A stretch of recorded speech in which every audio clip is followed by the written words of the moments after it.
자, 이번 시간은 도시개발사업 시행자 관련한 주제 볼 텐데, 요즘에 이제 시행자 관련해서 몇 가지 상당히 출제 빈도가 높은 부분 중에 하나가 돼요. 전에는 거의 조합 한 문제만 구성이 되다가, 자, 이런저런 얘기들이 막구잡이로 나오게 돼요. 그래서 하여튼 공법 어렵습니다. 계속 이제 다른 과목 대비해서 상당히 까다로운 파트다. 이게 이제 솔직히 인정을 해야 돼요. 그래서 제가 생각을 해보니까 제가 이렇게 6개 과목을 다 공부를 할 수 있었던 이유 중에 가장 큰 게 공법을 한 10몇 년을 했어요. 그러니까 이제 이게 해결이 되지, 그냥은, 지금도 그래요. 6개 과목 중에서 제가 시험을 보러 간다고 했을 때, 6개 과목 중에 제일 점수가 안 나올 과목이 뭘까라고 생각하면 공법이 거의 100% 확실합니다. 이거는 웬만큼 외워갖고는 거의 답을 풀어낼 수가 없어요. 아주 작정을 하고 내는 과목들이고, 근데 상관없어요. 그냥 답만 달달달 외우다 보면은, 같은 노력을 한다고 했을 때, 공법이 한 50점에서 60점 나온다고 치면은 거의 민법은 뭐 80점, 70점 이렇게 나오게 돼 있거든요. 그래서 하여튼 가보십시다. 대신 계속해서 기억을 해야 될 게 답이라도 외우자라고 하는 마음으로 접근하셔야 됩니다. 그래서 자, 먼저 시행자의 경우수 가봐야 되죠. 자, 우리가 개발계획 수립해서 구역 지정합니다. 그러면 시행자가 지정권자, 도시개발구역을 지정을 했던 지정권자가 사업 시행자를 지정을 해주게 되는데, 수용 방식에 있어서 사업 시행자 경우의 수를 보게 되면은 공공시행자라는 것이 있고 민간시행자라는 개념이 있게 됩니다. 그래서 이 공공시행자라고 하는 거 이렇게 얘기를 합니다. 국가요, 시행자 될 수 있고요. 지자체 시행자 될 수 있습니다. 국가, 지자체 시행자 될 수 있어요. 자, 나중에 보면 환지 방식일 때는 국가는 또 시행자가 안 된다고 그래. 그건 말이 안 되잖아. 앞에서 환지 방식일 때 개발 계획이 돼서 국가, 지자체가 시행자이면 어떻다? 동의를 요하지 않는다. 지금 그렇게 얘기해놓고 뒤에서는 또 지자체, 국가는 또 포함이 안 되게 돼 있어. 그래서 이게 법조문상 모순이 너무 많아가지고 되게 피곤하게 구성이 되어 있어요. 하여튼 국가, 지자체, 국가에 대해서 국가 밑에 있는 기구와 공공기관, 정부 출연기관 이렇게 얘기를 합니다. 지자체 밑에 있는 기구를 지방공사라고 부르게 됩니다. 그래서 토지공사, 수자원공사, 관광공사, 농어촌공사 이런 애들을 총칭해 부를 때 뭐라고 한다? 공공기관이라 부르고, 체계상 얘들은 장관이 임명을 하게 됩니다. 체계상 어떻다? 장관이 임명을 하게 된다. 그래서 공공기관, 정부 출연기관이라는 개념이 있고요. 한편 지방공사라고 해서 서울의 SH공사라고 하는 것이 있습니다. 서울의 SH공사. 또 자, 경기도의 경기도시개발공사 이런 게 존재해요. 이런 걸 총칭하여 부를 때 지방공사. 우리가 쉽게 지방공사의 대표적인 케이스 서울지하철공사, 지금 서울메트로 이렇게 이름을 바꿨고 또 이름을 바꾼다고 그러는데, 걔들만 자 지방공사의 전형적인 케이스. 그래서 서울의 지하철 요금이 오르면 욕할 때 대통령한테 욕하면 못 배운 티내는 겁니다. 그건 자 서울시장한테 욕을 해야 돼요. 왜? 그걸 통제하는, 관할하는 기구가 누가 되니까 바로 서울시장이 되기 때문에, 자 서울의 SH공사가 집을 분양을 하는데 분양가를 높게 책정했다.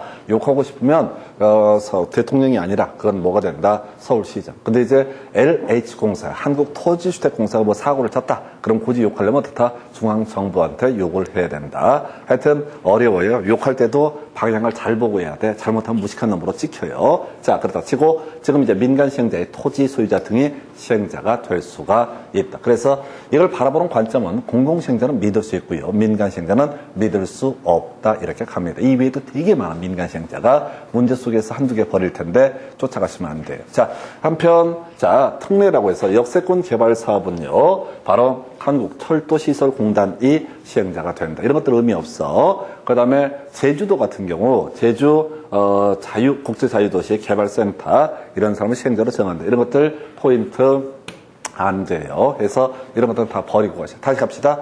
자, 지정권자가 다 시행자를 지정을 하게 된다. 시행자가 될 수 있는 자격을 갖춘 사람, 수용 방식일 때 국가, 지자체, 공공기관, 정부 출연기관, 지방공사라고 하는 것, 그리고 토지 소유자 등이 시행자가 될 수 있다. 나중에 주로 뜨는 게 지자체와 지방공사가 자주 나옵니다. 이유는 짧아서 그래요. 나머지는 너무 길어. 원래 이 아이들의 이름은 뭐냐면 대통령령이 정하는 공공기관 이런 식의 표현이거든요. 너무 길어서 그 디테일한 내용을 물어보거나 또는 아예 안 내거나 그런 사유예요. 자, 이게 수용 방식. 환지 방식일 때 사업 시행자라고 해서 지금 보게 되면 도시개발조합이 있고요. 토지 소유자, 얘들이 원칙이다라고 해서 앞에서 환지 방식일 때는 면적 3분의 총수 2분의 1 이상의 동의를 받아라. 바로 조합이라고 하는 거, 조합이라고 하는 게 나중에 보시겠지만 면적 3분의 1, 총수 2분의 1 이상의 동의를 받아야 됩니다. 그래서 이런 얘기. 한편 조합을 만들려면 도시개발구역 안에 토지 소유자가 지금 몇 명? 지금 이제 7명이죠. 뒤에 가면은 7명 이상이라는 요건을 충족을 해야 됩니다. 그래서, 아닌가, 다 7명이겠구나. 그래서 체계상 얘가 7명 이상이 되게 되는데, 도시개발구역 안에 토지 소유자가 만약에 6명 이하다. 그러면 조합은 만들어낼 수 없고요. 그때는 토지 소유자가 어떻다? 시행자가 될 수 있다. 그래서 나중에 이제 논의하게 될 것 중에 하나가 뭐가 있냐면은 지금 조합은 내부 관계를 규율하는 것으로서 정관이라는 것을 작성을 해야 되고요. 토지 소유자는 여러 명 있잖아요. 한 명은 아닐 거란 말이야. 그때 규약이라는 것을 작성을 해야 된다. 이렇게 얘기합니다. 다시요. 조합은 나중에 정관 작성에서 설립인가 설립 등기라는 과정을 통해서 성립하게 될 테고, 그 다음에 토지 소유자는 사업 시행자로서 토지 소유자는 개인이 아니기 때문에 내부 관계를 규율하기 위해서 규약이라는 것을 작성을 해서 규약을 정하도록 규정을 해놓고 있습니다. 좀 이따 문제 보면서 살을 붙여드릴게요. 자, 보면 예외라고 해서 지자체 등이라고 되어 있죠. 국가가 빠져요. 환지 방식일 때 토지 소유자 조합을 원칙적인 시행자로 삼아야 되고, 예외적으로 지자체 등을 시행자로 정할 수 있다. 물론 앞에서는 환지 방식에서 국가 지자체였을 때 어떻다? 동의를 받을 필요가 없다. 이 얘기 있었잖아요. 근데 국가는 빠진다고. 지자체 등의 범죄에 뭐는 빠진다. 국가는 빠지게 된다. 그러니까 이게 법적으로 더럽게 모순이 많아. 해서 국가가 시행자가 되는 경우가 없습니다. 환지 방식으로 할 때는. 자, 수용 방식으로 할 때 국가가 굳이 사업 시행자가 된다면 100% 수용이지 환지 방식으로 갈 이유가 없습니다. 해서 다시 이 파트를 정리하면 이런 식입니다. 자, 우선 내용을 보면은 수용 방식일 때는 공공시행자로서 국가, 지자체, 공공기관, 각종 공사하고요, 지방공사 등으로 볼 수 있겠고, 토지 소유자도 시행자가 될 수 있다. 이때 토지 소유자는 믿을 수 없는 신뢰도가 낮은 사람, 이런 뉘앙스로 가야겠고요.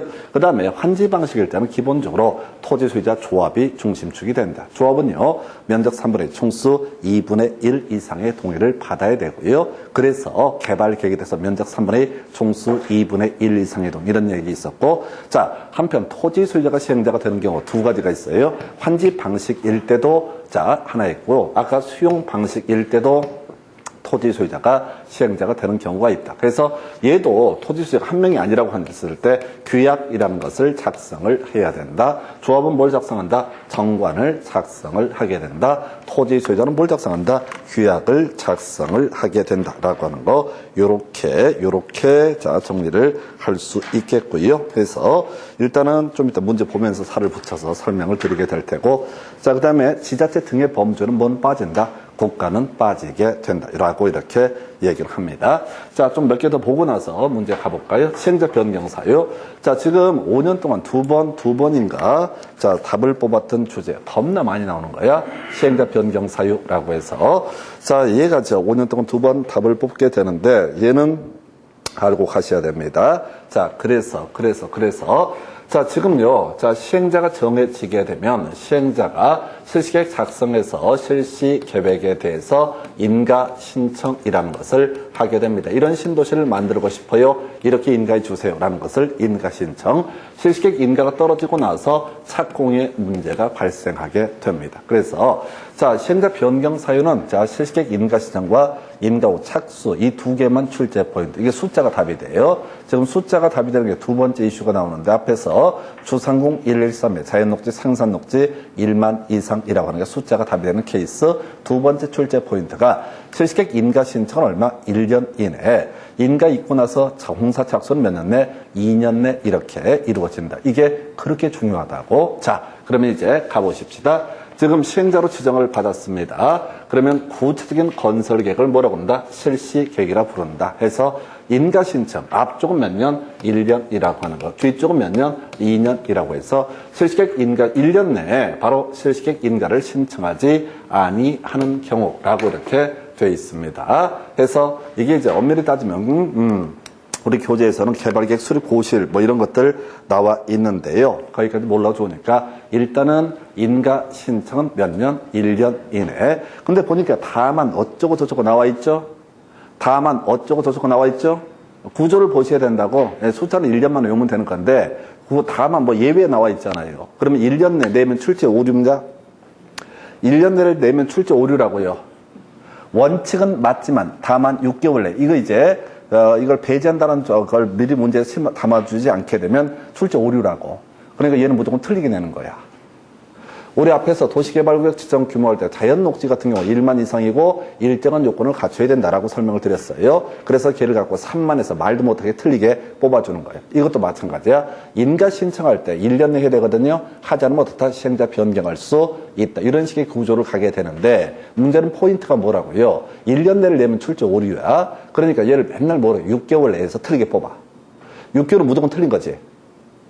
그죠? 그래서 외울 때는 그냥 1년 내, 그 다음에 사업 착수 몇 년 내, 2년 이내. 이렇게 끊어서 외우시면 돼.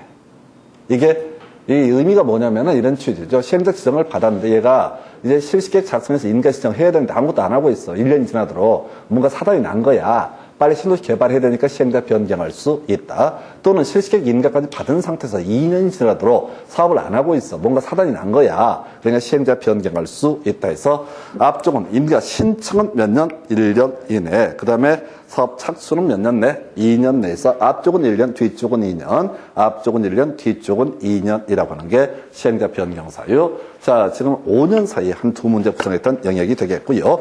자, 이제 위탁 대행 등에 관한 주제 한번 체크를 해볼까요? 자, 위탁 대행이라고 해서 위탁 대행이라는 개념을 살펴보셔야 되는데, 자, 이걸 제가 찾아봐야겠네. 해서 위탁과 대행이라는 개념을 살펴보도록 하겠습니다. 해서, 자, 위탁이라는 주제 이렇게 나왔어요. 자, 이것도 디테일하게 갈 게 아니라요. 자, 문제 푸는 테크닉으로 설명을 드리는데, 위탁은요, 위탁이랑 비슷한 말이 부탁이야.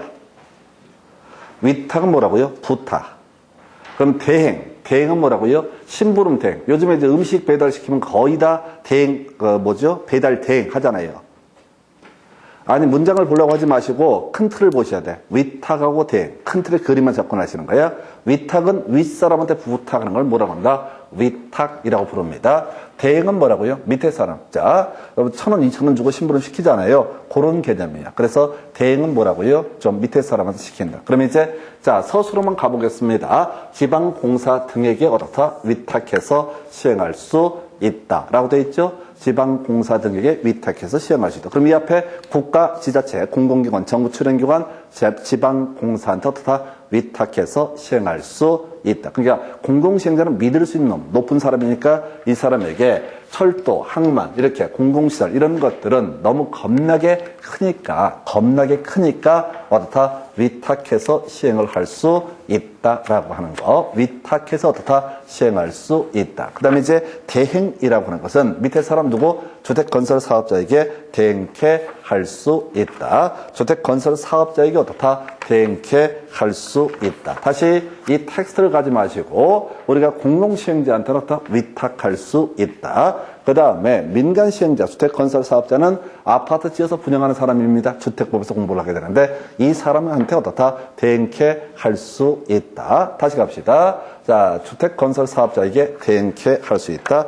자, 지방공사 등에게 어떻다? 위탁할 수 있다라고 하는 거. 이거 보니까 생각나는데 우리 지난 시간에 공부 한번 했던 것 중에서 하나 체크를 해볼 게 있죠. 지금 뭐가 있냐면 좀 잡다한 얘기인데 자다. 이건 제가 계속 돌아서면 잊어버리니까 여러분 교재 70페이지 가서 잠시 하나 체크를 해보도록 하겠습니다. 70페이지 가면은 누군지는 모르지만 색칠을 해놨습니다. 선생님 아마 색칠이 안 돼 있을 거예요. 그날 빠지셔서 하루 빠져서 색칠이 안 돼 있을 것 같은데 70페이지 가면 겁나 길게 쫙 나와 있는데 거의 깨끗한데 제일 위에 공공시설의 종류 나와 있죠? 공공시설의 종류 나와 있잖아요. 저수지하고 주차장 나와 있죠? 네, 그래서 이게 공공시설의 종류가 워낙 많은데 저수지하고 주차장 같은 경우는 행정청에 설치하는 경우에 한해서 그걸 뭐라고 그런다? 바로 공공시설이라고 부르게 된다. 다시 저수지와 주차장은 어떤 경우 행정청이 설치하는 경우에 한정해서 어떻다? 그것을 공공시설이라고 부르게 된다. 지난번에 꼭 기억해달라고 얘기했었는데, 뭐 기억도 못하고 상관없어요. 또 돌아서면 잊어버릴 건데. 다시 갑시다. 자, 위탁은 누구한테? 다시 돌아와요. 뭐, 열심히 하는 척 좀 하지 마요. 선생이 날라리인데, 그냥, 여기는 무조건 열심히 하는 척 갖고 해결되는 게 아니라 점수 나오면 다 해결되는 거예요. 내가 이렇게 싸가지 없는 게, 사람 별로 없어도 뻔뻔스러운 게, 장난 아니거든, 내가. 이게 분석을 얼마나 많이 해놨는데요. 그래서 위탁태. 그리고 저는 여러분들하고 똑같은 선에서 이제 공부를 시작했거든요. 겁나 무식했다는 얘기죠. 그리고 무식하기 전에 다 외웠어요. 거의 뒤져버리는 줄 알았어요. 오직 힘들었으면 수면제를 주문을 했겠어. 공부가 힘들어서. 우리 어머니가 저한테 그런 얘기를 하셨어요. 공부 열심히 해갖고 죽었다는 새끼 한 번도 못 들어봤다. 공부하다 죽은 새끼 한 놈도 없으니까 열심히 공부해라. 이렇게 해서 우리 어머니가 안 봐서 그래. 내 주변에 죽은 새끼들 많아. 사시 준비하다 몇 명 뛰어내리고 그래. 공부 얼마나 힘든 거야. 별로 권하지 않아, 공부는. 그래서 우리 딸내미한테는 언제든지 학교를 그만둬라 이렇게 권합니다. 왜? 지금 중학교 때 공부하면 어떻게 해야 돼? 고등학교 또 공부해야 돼. 고등학교 때 공부하면 또 어떻게 해야 돼? 대학 가서 또 해야 돼. 지금 집을 나가게 되면 모든 문제 해결돼. 이왕이면 그 신천지는 좋더만 보니까 이렇게 서포트 해주고 혼자 외로울 거면 같이 코로나 같이 걸려주고 하여튼간에 다시 위탁이라고 하는 표현은 뭐라고요? 높은 사람한테. 대행은 누구한테? 주택건설사업자에게 대행케 할 수 있다. 이거는 디테일에 가시면 안 돼. 그러니까 높은 사람은 공공시행자는 누구한테? 주택건설사업자에게 대행케 할 수 있다. 그 다음에 이제 지금 일반적인 시행자는 지방공사 등에게 어떻다? 위탁할 수 있다. 이것만 가셔야 돼. 좀 이따 문제 푸는 테크닉은 바로 보여드릴 테니까 쫓아가지 마시고 위탁과 대행이란 키워드만 기억하시는 거야. 위탁과 대행. 절대 디테일하게 봐서 해결되는 문제가 아니다. 그래서 그 다음에 위탁 대행 설명드렸고요. 하나만 더. 비용 부담. 이것도 그래. 자, 지중설로 19회 때 출제가 됐고 거의 나오지 않습니다.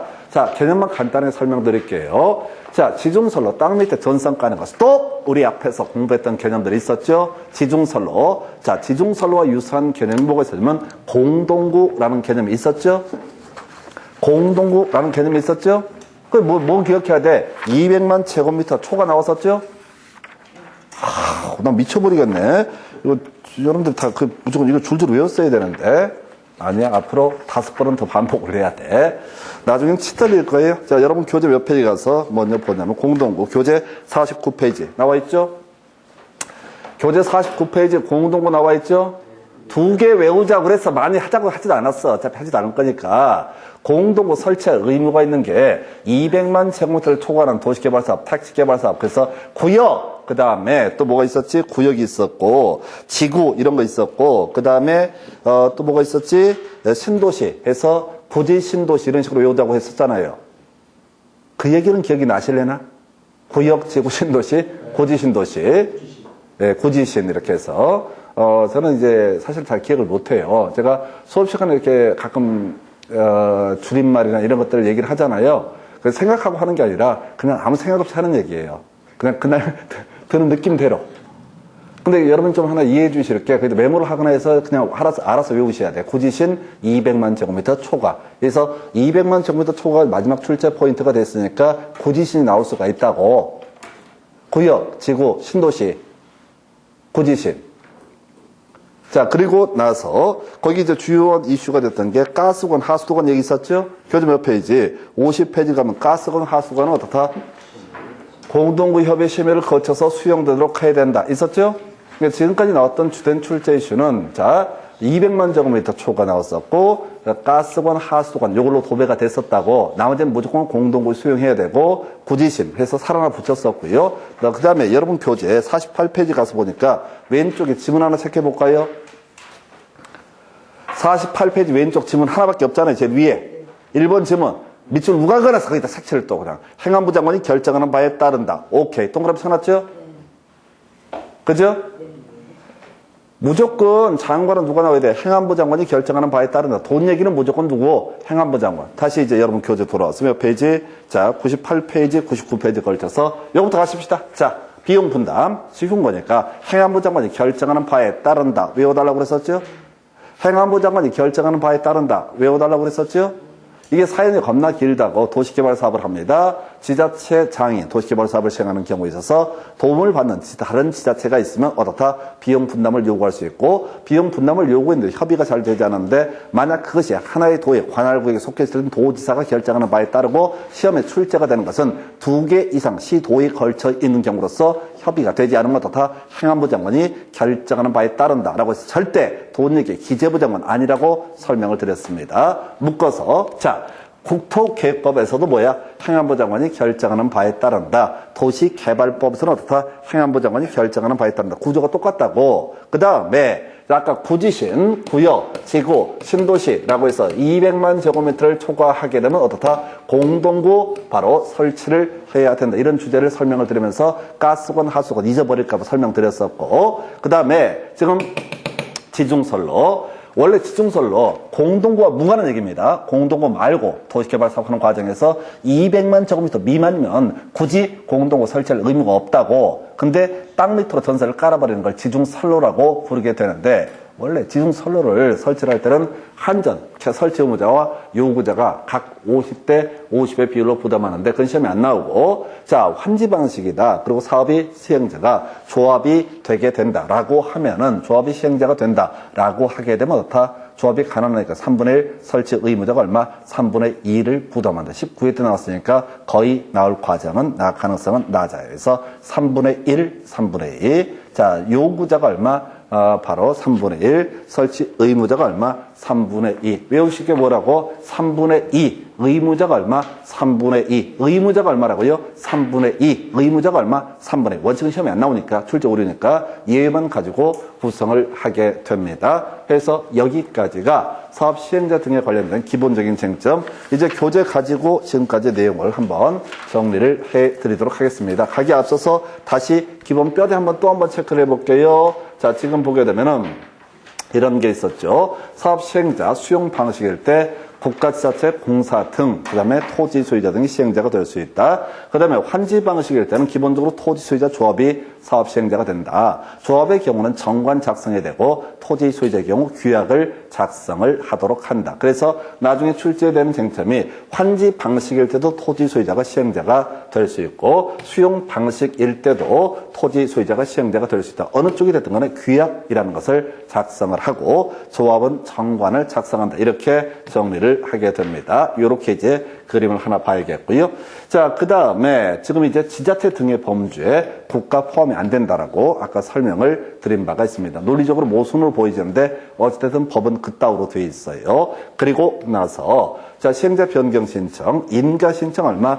1년 이내. 그 다음에 사업 착수 얼마? 2년 이내라고 하나. 더 이렇게 중에 5년 동안 2번 출제했으면 거의 도배하다시피 하는 그런 문제입니다. 아까 우리 앞에 공부했던 주제, 도시개발구역 지정 등등 다 묶어서 1년에 한 문제, 10개 주중에 한 문제인데, 그러면 거의 10년에 한 문제 나온다. 이런 꼴인데, 얘는 5년 사이 2문제니까 너무너무 많이 나오는 주제, 그리고 쉬우니까 숫자 중에 답이 되는 그런 이슈가 됐었고, 위탁, 높은 사람한테 어떻게 한다? 위탁을 하게 된다. 높은 사람한테 위탁한다. 주택건설 사업자에게 어떻다? 대행케 할 수 있다. 그 다음에 이슈가 됐던 게 공동구에 대응해서 지중설로 왜 이렇게 뭐라고요? 3분의 2. 자, 지금 요청하는 자가 얼마? 3분의 1. 공급하는 자가 3분의 2니까 뒤쪽 가서 외웁시다. 요청하는 자 얼마? 3분의 1. 요청하는 자 얼마? 3분의 1이라고 하는 거. 요청하는 자가 어떻다? 3분의 1이라고 할 거. 뒤쪽이 장난칠 거예요. 그 다음에 비용 분담은 어떻다? 행안부 장관이 결정하는 바에 따른다. 이제 이 내용을 가지고 답들을 어떻게 구성을 하는지 분석을 해 보이도록 하겠습니다. 여러분 교재 94페이지 가서 보겠습니다. 자, 1번 지문부터 답 안 됐으니까 좀 가벼운 마음으로 접근하셔야 돼. 나중에 공법 문제를 풀어갈 때도 답되는 그걸 찾아가는 과정이지 1번이 왜 맞고 2번이 왜 틀리고 이렇게 접근하시면 안 됩니다. 1번 지문요. 도시개발사업 시행자는 구역의 지정권자가 지정한다. 옳은 편이고요. 경우의 수가 아까 수용 방식하고 환지 방식으로 대비를 볼 수 있습니다. 2번 국가는 자 도시개발사업 시행자가 될 수 없다라고 되어 있죠. 해서 수용 방식일 때 어떻다? 국가 시행자 될 수 있죠. 아까 환지 방식일 때는 국가가 시행자가 안 되는 경우가 있었지만은 수용 방식일 때는 당연히 국가가 시행자가 될 수 있다. 그리고 다 따라서 없다, 틀렸다잖아. 없다, 틀렸잖아. 없다 틀렸잖아요. 아니, 지식으로 쇼부를 보려고 하지 말고 패턴으로 쇼부를 보셔야 된다고. 3번 지문이요. 한국철도공사 잘 몰라. 그래서 패스. 철도시설공단인데 쫓아가시면 안 돼요. 내가 모르는 것들이니까 읽어보지 말라고. 다시 그림. 지정권자가 사업시행자 지정한 데서 경고일 수 있었고, 3번 지문은 읽으시면 안 돼. 철도시설공단인데 그걸 고쳐서도 안 돼. 왜? 어차피 다시는 안 나올 지문이니까. 또 나온다 한들 너무 어려운 지문이에요. 그 다음에 이제 그 밑에 두 번째 박스. 조합은 도시개발 사업 점으로 환지 방식으로 시행하는 경우 사업 시행자가 될 수 있다라고 해서 옳은 표현 이렇게 구성을 하고 있고요. 오른쪽에 지자체가 도시개발 사업 점으로 환지 방식 끄트머리 규약을 정해야 된다. 틀렸죠? 조합은 정관 토지 소유자가 뭐가 된다? 규약이 되게 된다. 조합은 정관 토지 소유자가 뭐가 된다? 규약이 되게 된다. 그래서 주어 수로 끊어서 읽어가는 지혜 필요합니다. 그렇게 보셔야겠고요. 자, 옆에 관련 기출 문제 볼까요? 오, 이거 장난 아니었어. 도시개발 법령상 지정권자가 도시개발구역 첨부를 환지 방식으로 시행하는 도시개발 사업을 지자체의 장이 집행하는 공공시설에 관한 사업과 병행 시행할 필요가 있다고 인정되는 경우 시행자로 지정될 수 없는 자는 해서 여기서요 5번 같은 거 찍다 걸리시면 죽여버릴지도 모릅니다. 다음 중 모르는 놈을 고르시. 이따구로 찍으면 안 된다고. 그러니까 이건 마음이 찜찜하더라도 1번부터 4번 중에서 찍으셔야 돼. 무슨 말씀인지 아시겠어요? 네. 무슨 문제인지 솔직히 이해 못한다고 미리 설명을 했으니까 아는 거지. 컴퓨터가 깜짝 놀랜다니까 다들 수험생이 95%가 5번을 찍거든. 왜? 다음 중 제일 낯선 놈을 고르시오. 이렇게 찍거든. 아니, 수험생들의 공부하는 태도, 문제를 푸는 테크닉이 딱 그거라고. 모든 수험생 공통적인 요소는 뭐냐면 다음 중 처음 본 놈을 고르시오. 그리고 5번 딱 찍고 회심의 미소를 지어. 어서 나머지는 본 것 같고 얘는 처음 보는 것 같고. 처음 보는 건 답이 아니에요. 어떤 이유가 됐든 간에. 그래서 이게 어렵다고. 답은 1번. 국가는 어떻다? 환지 방식일 때 시행자가 될 수 없다. 그래서 아까 설명드렸었잖아요. 모순에 대해서 환지 방식일 때 토지 소유자 조합이 원칙이 되는데 토지 소유자 조합이 원칙이 되는데 예외 지자체 등이라는 표현을 쓰고 있다고. 그리고 자 앞에서는 국가라는 표현이 들어갔었는데 여기서는 뭐는 빠진다? 국가는 빠지게 됩니다. 해서 여러분 교재에 제가 지자체 등 괄호 열고 위에 문제 바로 위에 세 번째 줄에 지자체 토지공사 쭉 이름 써놨죠? 예 라고 해서 나와 있죠? 그걸 외우라는 얘기가 아니라 이렇게 문제가 구성이 됐다. 사실은 거의 수험생 입장에서는 풀기가 어려웠던 그런 문제. 최소한 지자체는 안 찍겠지. 지자체 등이라고 했으니까. 그래서 자, 그 정도. 그 밑에 규약 얘기 나와 있어요. 자, 이 문제도 어려웠다. 지금 포인트가 지금 뭐가 되냐면 지금 30회 때도 지자체 규약 이렇게 장난쳤었고요.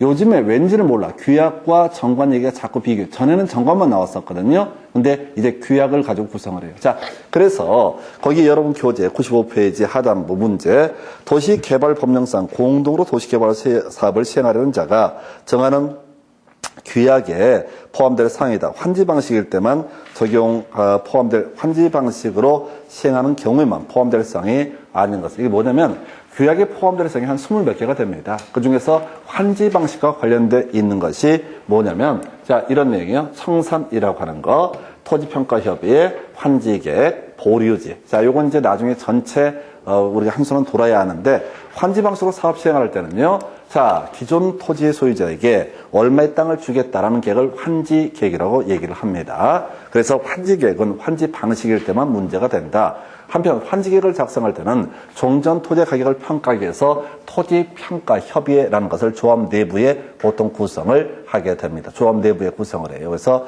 그것도 환지 방식과 연계되어 있고 한편 뒤에서 뭐 지겹하겠지만 사업 시행자 몫으로 빼놓은 땅 이걸 뭐라고 한다? 채비지라고 부르게 된다.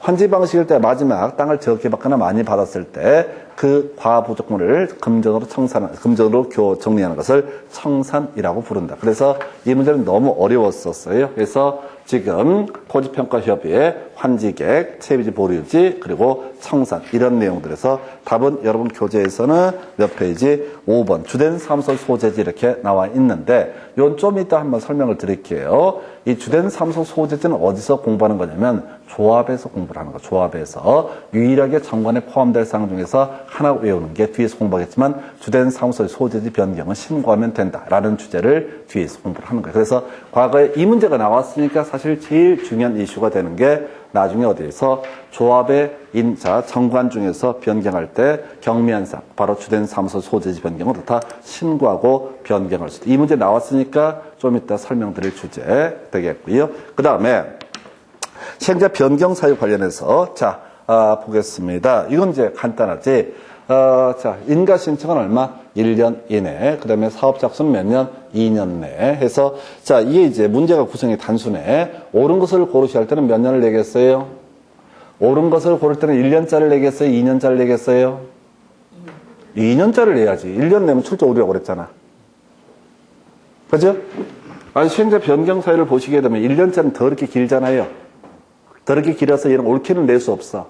틀린 것을 고르셔야 할 때 얘를 6개월 이런 식으로 틀리게 뽑아주는 거야. 옳은 것을 고르셔야 할 때 뭐라고요? 짧은 거 2년짜리 낸다고. 아니 출제의 공식이에요. 그럼 분석해볼까요? 자, 1번 지정권자는 시행자가 도시개발 사업에 관한 실시계획 인가를 받은 후 2년 내 사업에 착수하지 않으면 시행자를 변경할 수 있다. 오른편 답이 됐었고요. 2번 질문, 사업 시행자가 도시개발 사업에 관한 실시계획 인가를 받은 후 2년 내 사업에 착수하지 않은 경우 시행자 변경할 수 있다. 오른편. 3번 지정권자는 시행자가 구역 지정고시로부터 6개월 내 실시계획 인가 신청을 하지 않으면 시행자를 변경할 수 있다 해서 출제 기술 보이시죠? 1년짜리는 절대 옳게 낼 수 없고 6개월 이런 식으로 틀리게 뽑아주고 2년짜리를 옳게 구성합니다. 옆에 관련 기출문제 가볼까요? 자, 시행자 변경할 수 있는 경우가 아닌 것은 이건 숫자만 외우셔야 돼. 하나가 인가 신청 얼마? 1년 이내. 그 다음에 사업 착수는 얼마? 2년 이내에서 1번, 3번 싸움만 붙이는 거라고 그랬어요.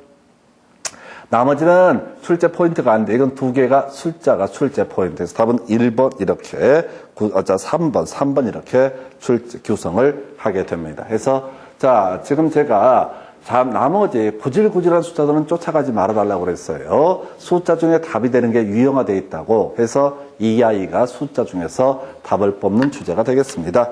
여러분 교재 97페이지 자 보니까 사업 시행자는 점점점 지방공사에 위탁해서 시행할 수 있다. 맞죠? 그죠?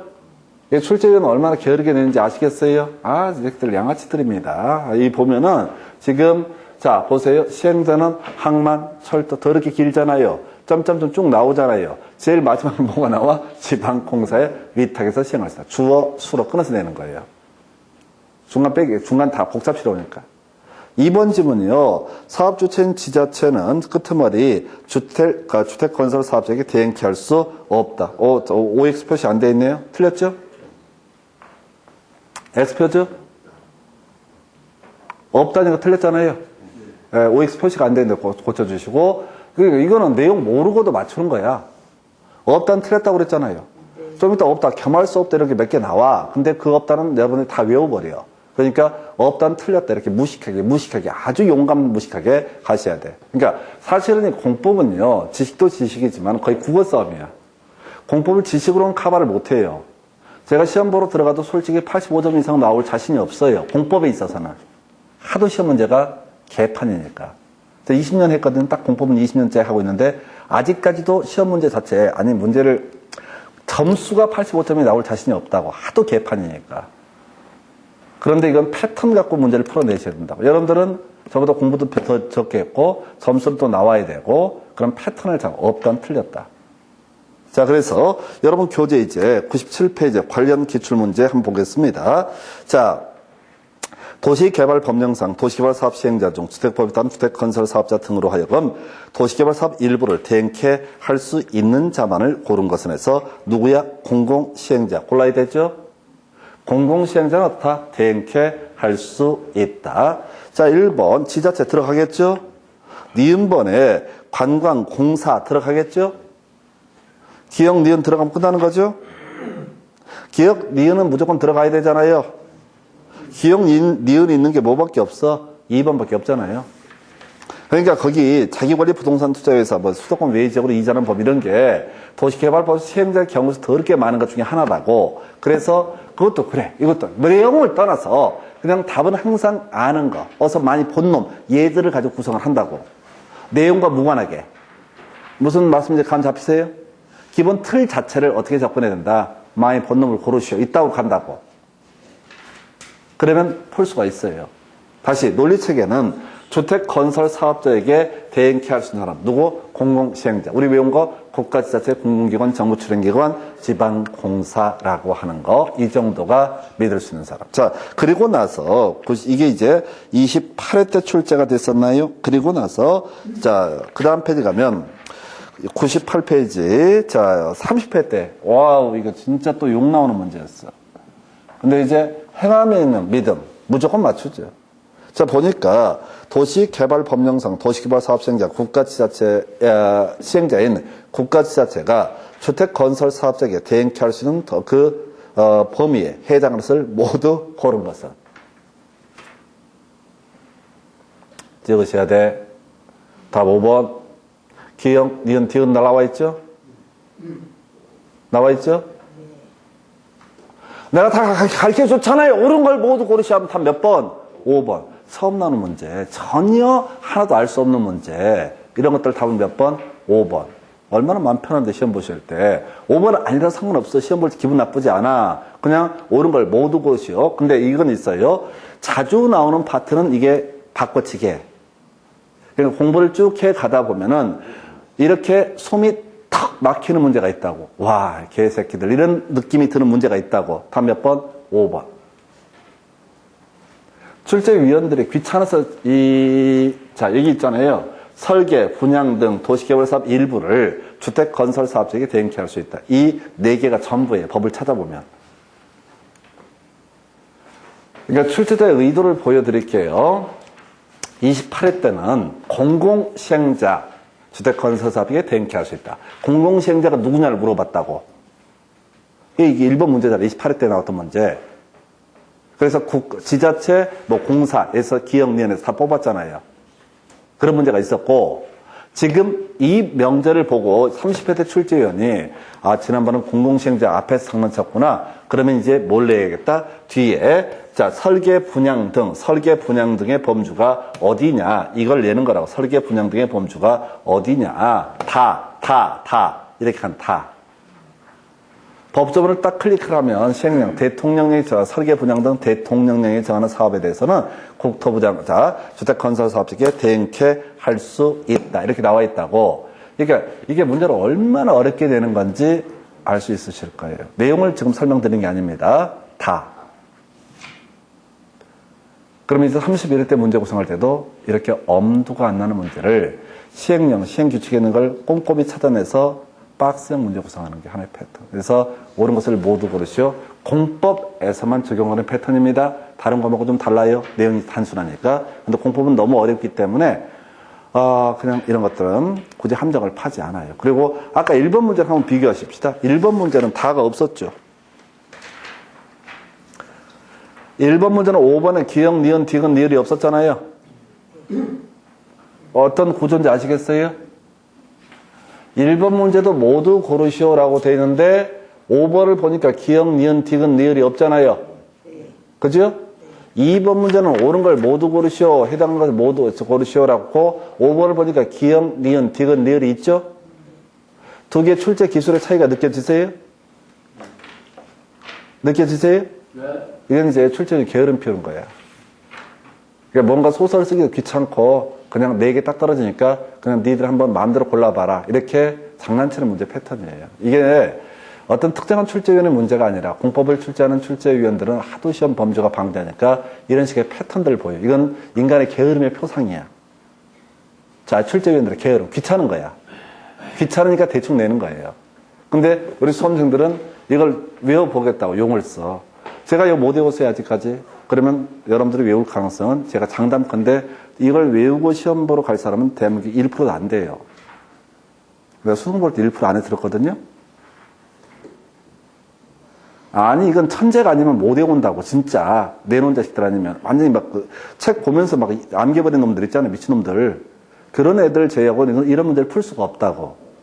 근데 제가 이 문제뿐만 아니라 계속 똑같은 걸 설명드려요. 없다는 틀렸고, 포함한다 옳고, 숫자 중에 따로 지적하는 걸 제외하면 숫자는 답 안 되고, 이런 식으로 제가 설명드리잖아요. 이런 걸 연구한다고. 이건 연구는 가능해요. 그런데 문제는 여러분이 현실에 적용을 해야 된다. 그래서 앞으로 모의고사 보고 할 때도 계속 뒤만 야매로 자꾸 이 훈련하셔야 돼. 이게 지식은 몇 개를 더 노력하면 몇 개는 외워지지만은 패턴이 습관을 고치는 게 진짜 어려워요. 자꾸 앞에 오지 마시고 뒤만 보는 거. 그 다음에 여러분 교재 몇 페이지? 99페이지라고 해서 자, 그 시행자 비용 부담 등에 해서 나와 있습니다. 자, 일단은 1번 끝머리 시행자가 부담한다. 나와 있죠? 어디나 비용 부담은 시행자가 부담하는 게 원칙입니다. 이런 건 답이 안 돼요. 99페이지 2번 질문. 기재부 장관의 결정에 따른다. 틀렸죠? 네. 기재부 장관 틀렸죠? 네. 기재부 장관은 절대 시험에 안 나온다고 그랬어요. 우리 시험 범주 6과목 어디에도 기재부 장관은 한 번도 안 나온다고. 기재부령은 나와. 기재부령이 어디서 나오냐면 1세대 2주택, 1세대 1주택, 양도소득세 비과세 할 때 보유기간 2년 이상, 거주기간 2년 이상의 요건을 충족해야 되는데 기재부령이 정하는 불가피한 사유로 자, 그 일반 주택을 처분하고자 할 때 1년 이상만 거주하게 되면 비과세 혜택을 주겠다라고 해서 그 이제 거기서 기재부령이라는 말은 나오지만 기재부 장관은 때려 죽여도 안 나와. 근데 시험 문제 꼭 돈 얘기할 때마다 기재부 장관을 툭 치고 나온다고. 그럼 사람들이 멘붕 오니까 뭐 장관이 알아서 하겠지. 이게 아니라고. 이게 곳곳에 쏟아져 나온다. 기재부 장관은 절대 없어요. 자, 돈 얘기는 무조건 뭐다? 행안부 장관. 자, 그 다음에 3번 질문. 부담시킬 수 있다. 나와 있죠? 내용 보지 말자고. 4번 질문 끄트머리. 자, 보좌관은 융자할 수 있다. 나와 있죠? 그러니까 그런가 보다 하고 넘어가는 거야. 그래서 이건 답이 정해져 있어. 자, 이게 몇 회 때 나왔어요? 답이 지금 보니까 27회 때 다 뽑았죠? 27회 때 다 뽑았죠? 그 염치 여러분 교재 48페이지 가서 48페이지 가서 심화 강의라고 해서 아직 앞뒤 가서 장난칠 거야. 손백에다 손백에서 하도 공부를 안 하고 책을 그냥 날카롭게. 자, 48페이지 가면 옆에 또 밑줄 색깔 칠한 거 있죠? 행안부 장관이 결정하는 바에 따른 몇 회? 24회 때 출제가 됐었죠? 보고 베낀 거라고요? 보고 베낀 거라고. 이게 출제원들이 그 이제 법학 전공하고 좀 내용이 있다 보니까 이게 이제 기재부 장관.